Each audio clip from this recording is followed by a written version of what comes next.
Olá, somos a equipe União Vasco e o nosso tema de projeto é Culinária ao redor do mundo, análise de receitas. Bem, partimos inicialmente da motivação e contexto. O tema do nosso projeto foi definido como o que as pessoas comem ao redor do mundo. A ideia do projeto surgiu quando pensamos no sistema de comida quilo brasileiro, em que uma fila de pratos possui alimentos de diversas localidades, como o espaguete, logo em seguida o sushi e logo depois o quibe, que são comidas de 3 regiões diferentes. Então pensamos, como podemos ver a relação entre essas refeições ao redor do mundo? Será que elas possuem semelhanças?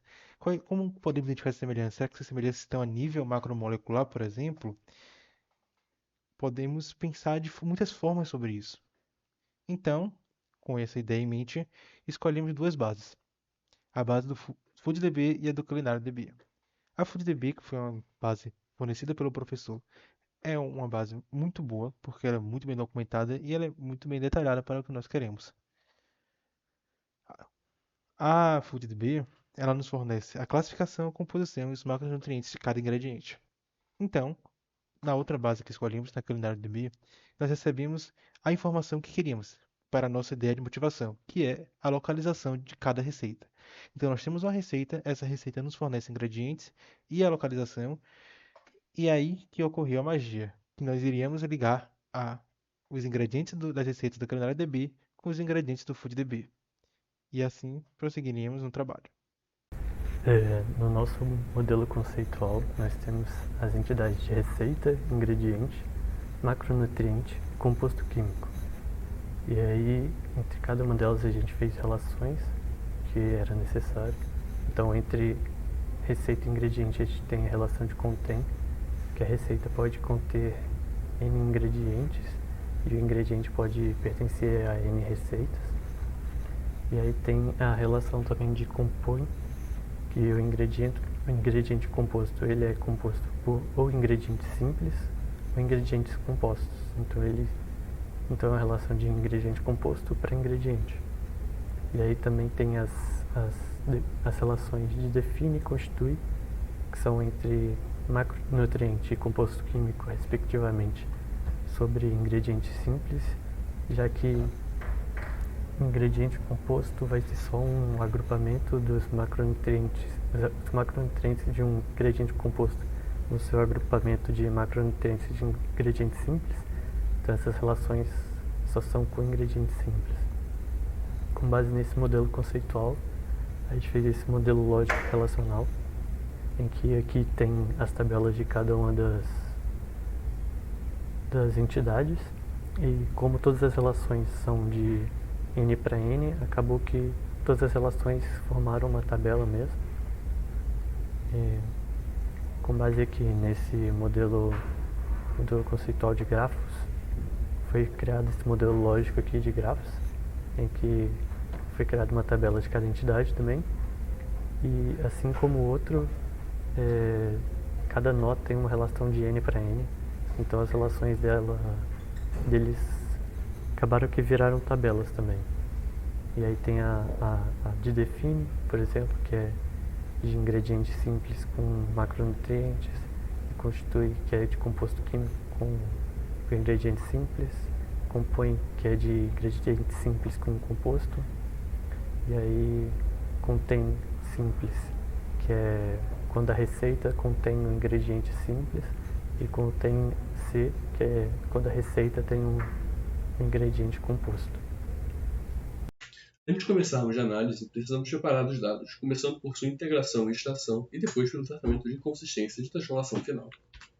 Utilizamos de ingrediente como ponto lógico para a integração dos dados, mapeando cada ingrediente do CulináriaDB para um do FoodDB, o que permite a análise dos dados adicionais das categorias dados fornecidos pelo FoodDB. Para tal, utilizamos uma estratégia mista. Primeiro, por um código de Hamming normalizado, como pode ser visto no código abaixo, conseguiu ligar 2/3 dos ingredientes. Depois, utilizamos o site do FoodDB, além de outros sites, para tentar ligar aproximadamente 300 ingredientes que eram os que faltavam, gerando um novo ingrediente, ligando quase todos os ingredientes do Culinary para o FoodDB. Feito isso, podemos recriar a relação entre receitas de ingredientes do Culinary, porém agora acessando o mapeamento criado anteriormente para relacionar os ingredientes pelo FUDB, ao invés de usar antigamente o Culinary, permitindo acesso aos dados do FUDB. O código ao lado mostra o início desse processo e exemplifica muito bem como os vários dados em diferentes níveis de processamento foram utilizados para realizar essa etapa, que é extremamente vital para basicamente todas as análises. O código ao lado, que é a continuação do código do slide anterior, mostra parte da relação entre receitas de ingredientes e exemplifica o uso do regex. É mostrado abaixo, além de vários casos de teste, a chamada de teste string, a segunda linha do código na direita. Como as receitas identificam a quantidade de ingredientes em várias unidades diferentes, divididas em unidades de volume, massa, além de várias entradas sem unidade específica, interpretadas como unidade.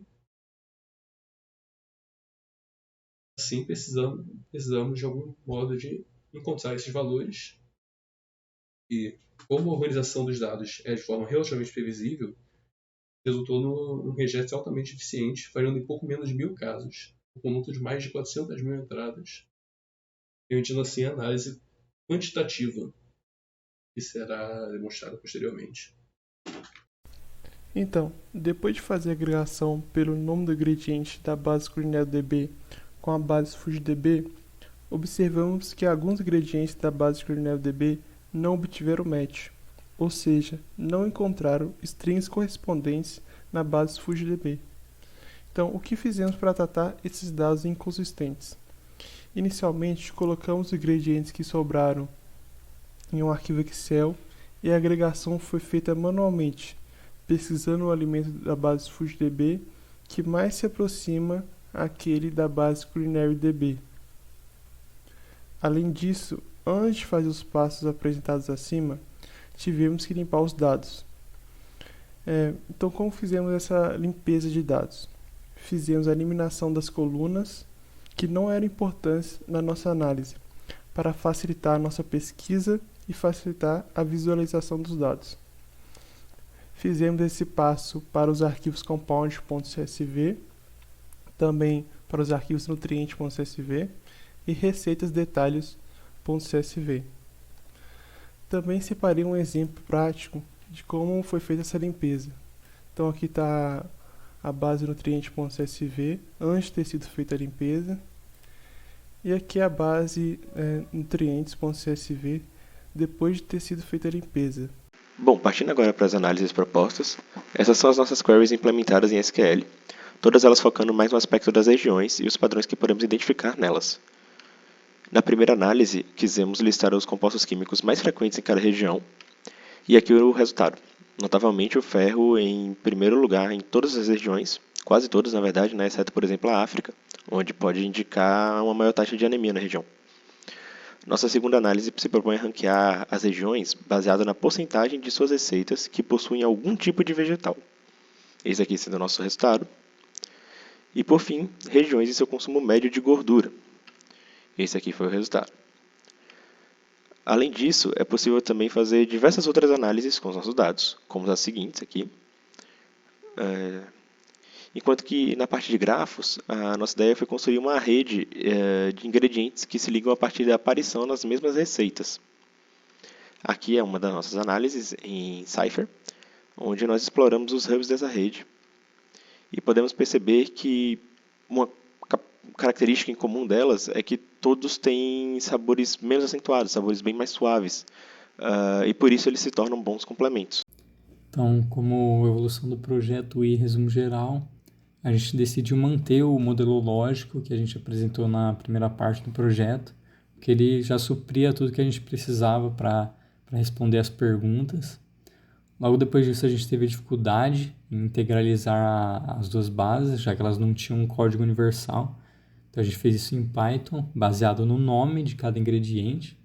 E quando isso não funcionava, a gente fazia à mão mesmo. Só que, mesmo com isso, depois a gente teve dificuldade em conseguir algumas informações, porque o FuDB não disponibilizava a densidade de cada ingrediente, e a gente precisava disso para pegar a quantidade de nutrientes por ingrediente. Então, a gente teve que fazer a nossa própria pesquisa e fazer nosso próprio banco de dados de densidades. E depois de integralizar isso também, as ferramentas que a gente estava usando para processar tudo não estavam aumentando a quantidade de dados. Então a gente teve que fazer ajustes para deixar tudo mais eficiente e tentar fazer as coisas localmente.